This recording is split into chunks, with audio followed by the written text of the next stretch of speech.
Hi friends, today I am going to make a notebook. তো এখানে আমি নিয়ে নিয়েছি চারটে পেজ, বড় লম্বা কপির page, and sketch pens, scissor, glue তো obviously আছে, and তার সঙ্গে সঙ্গে একটা মার্কারও কিন্তু আমি নিয়েছি। তো এগুলো আমাকে এখন হেল্প করবে বানাতে। তো দেখে নাও, এখানে কিন্তু আমি এই লম্বা পেজটাকে নিয়েছি। এবার এটাকে কিন্তু আমি মিডল থেকে ফোল্ড করে দিচ্ছি, ভালোভাবে চেপে দেব, এন্ড এগেইন আমি এখান থেকে কিন্তু ফোল্ড করে দিচ্ছি, আবার ফোল্ড করে দিচ্ছি। দেন এবার এই ফোল্ডগুলোকে আমি পুরো খুলে দিচ্ছি, সব ফোল্ডগুলোকে। এবার কিন্তু আমি এগুলোকে কেটে নিচ্ছি। অ্যাট ফার্স্ট আমি মিডল থেকে কেটে নিচ্ছি। আর তোমাদের একটা কথা বলে দিই, এখানে হয়তো তোমরা চাইলে সেলাইও করতে পারো, গ্লুয়েরও ব্যবহার করতে পারো এবং স্টেপলিংও করতে পারো। আমি কিন্তু গ্লুয়ের ব্যবহার করব না, আমি ফার্স্টে ভুল বলেছিলাম, স্টেপলিং বা সেলাই করব। কারণ কি গ্লুয়ের ব্যবহার করলে কিন্তু নোটবইটা ভালো হবে না, গ্লু স্প্রেড করে খারাপ হয়ে যাবে। সো আমি মাঝখান থেকে দেখো দুটো কিন্তু পিস কেটে নিয়েছি, অ্যান্ড এটাকে খুলে কিন্তু আমি আবার এই মাঝখান থেকে আবার এই পিসটা কেটে নিচ্ছি। ওকে, তো এভাবে আমি সবগুলো করব। সো নোটবুকটা কিন্তু আমি মিনি সাইজেরই বানিয়েছি, মিডিয়ামও নয়, মিনি সাইজের। তোমরা তোমাদের সাইজ মতন বানিয়ে। আমি বলে দিই তোমাদের আরেকটা কথা, যদি তোমরা একটু লার্জ সাইজের বানাতে চাও তাহলে কি করতে হবে। সো লার্জ সাইজের বানানোর জন্য তোমরা কোনো ফোল্ডিং করতে হবে না, যে ফোল্ডিংটা আছে সেই ফোল্ডিং দিয়েই তোমরা কেটে নেবে, ঠিক আছে।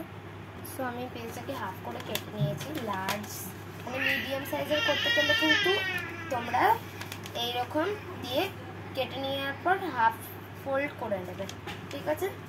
এটা কিন্তু তোমরা মিডিয়াম সাইজের জন্য করবে, মিডিয়াম সাইজের জন্য। আর লার্জ সাইজের জন্য নর্মাল যেটা আছে পেজটা ধরো আছে, এই পেজটা যেরকম ফোল্ড আছে এরকমই থাকবে, দিয়ে তোমরা ডেকোরেট করে নেবে। তো আমার কিন্তু হয়ে গেছে সবগুলো কাটা। দেখো কিন্তু আমি কিন্তু অনেকগুলো কেটে ফেলেছি।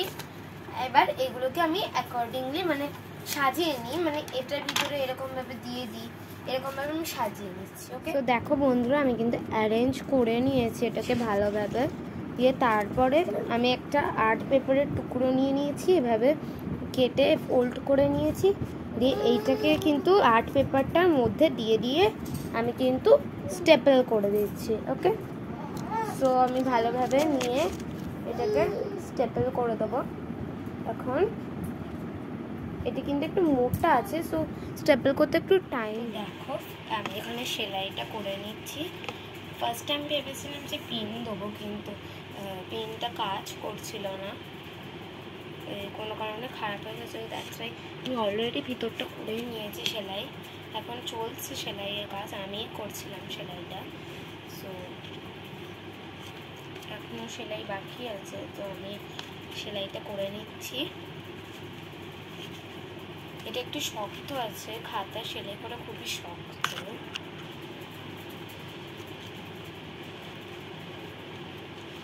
দেখো কিন্তু অল্প কিন্তু এদিকটা আবার ছোঁচটা বেরিয়ে গেছে। আমি একটু অন্যরকম প্রসেস ইউজ করেছিলাম। ফার্স্টে আমি এই জায়গাটা সেলাই করে নিয়েছিলাম, এই কভারটা আমি পরে করেছি, মানে এই জায়গাটা সেলাই হয়ে গেছে আমার, তারপরে আমি কভারটাকে বসিয়েছি। এখন তো এই কভারটাকে এর সাথে সেলাই করছি। দেখো বেরিয়ে গেছে কিন্তু ছুঁচটা। তো ছুঁচটাকে এবার বার করে নিয়ে আমি আবার একবার ঘোরাবো।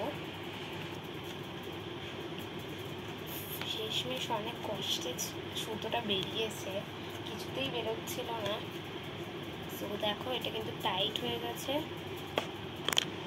এবার আমি গিট দিয়ে দেবো। আমি পুরো সেলাইটা করেছি, গিটটা দিয়ে আমি সুতোটা কেটে দেবো। গিটটা দিয়ে নিই একবার।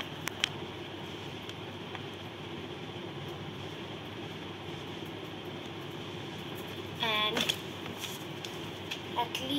অ্যাট লাস্ট আমার কাছে সেলাইটা কমপ্লিট হয়েছে। অনেকক্ষণ ধরে সেলাই করছি, আর ভালো লাগছে না। একে তো পেপার সেলাই করা অত সোজা না, ঠুকাতে মাথা খারাপ হয়ে যায়। শেষমেশ সেলাইটা কমপ্লিট হয়েছে আমার। মিডিল পেজটা একটু লুজ আছে দেখো, বাট তাও বলছি আমি হাঁপিয়ে গেছিলাম, তাই বলছি যে যাই হোক না কেন, অনেক কষ্ট করে হোক, যাই হোক না কেন সেলাইটা কমপ্লিট হয়ে গেছে। সো এবার আসছি ডিজাইনের পর্বত। সো আমি এখন স্কেচ পেন দিয়ে কালার করে নিচ্ছি পার্পেলটা। তো স্কেচ পেন দিয়ে কালারিংটা করে নেব, তারপরে মানে রেনবো কালার করতে চাইছি, তারপরে আমি অন্য কাজ করব। স্কেচ পেন দিয়ে এটা কিন্তু অনেক সময় লাগছিল। সো আমি চলে এলাম প্যাস্টেল কালারে, কারণ কি ধৈর্যই রাখতে পারছিলাম না আমি নিজে, কারণ কি আমার একটা দেখার খুব ইন্টারেস্ট ছিল লাস্ট অব্দি যে কী হয় লাস্ট অব্দি। সো আমি প্যাস্টেল কালার করা স্টার্ট করে দিলাম, আমি আর ধৈর্য রাখতে পারলাম না। এভাবে উল্টো দিকটাও কিন্তু সেমই করব। প্যাস্টেল কালারটা করে নিয়ে আমি সব কটাকে প্যাস্টেল কালারই করবো, শুধু পার্পল নয়, সব কালারই আমি প্যাস্টেল কালার দিয়েই করতে চাই। তো তোমরা কিন্তু লাস্ট অব্দি ভিডিওটা দেখো, যাই হোক, যত বাজেই হোক না কেন আর যত ভালোই হোক না কেন, তোমরা লাস্ট অব্দি কিন্তু ভিডিওটা দেখো, তাহলে বুঝতে পারবে যে কতটা কষ্ট করেছি আমি এখানে। তো দেখো লাস্ট অব্দি। সো দেখো আমার কিন্তু নোটবুকটা এটা হয়ে গেছে। এটা আমি লাইনটা টেনেছি, কারণ কি এখানে আমি মাই নোটবুক বলে কিছু একটা লিখবো। আমি জানি, আমাকে কেউ কিছু প্লিজ বলো না, আমি জানি আমি কালারটা ভুল দিয়েছি, রেনবো কালার এটা হয় না, আগে গ্রিন হয়,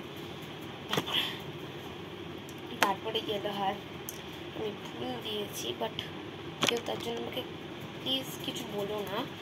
আমি এখানে লিখে দিচ্ছি মাই নোটবুক বলে। এরপর উল্টো দিকটা আমি এখনো করিনি কিছু, উল্টো দিকটা আমি লাইট পিঙ্ক কালার দেবো।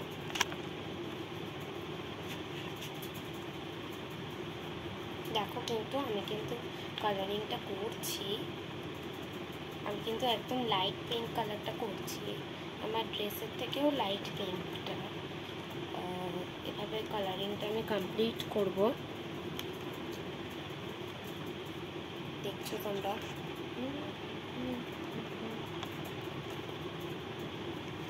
দেখো কিন্তু আমার পিঙ্ক কালারটা কমপ্লিটেড।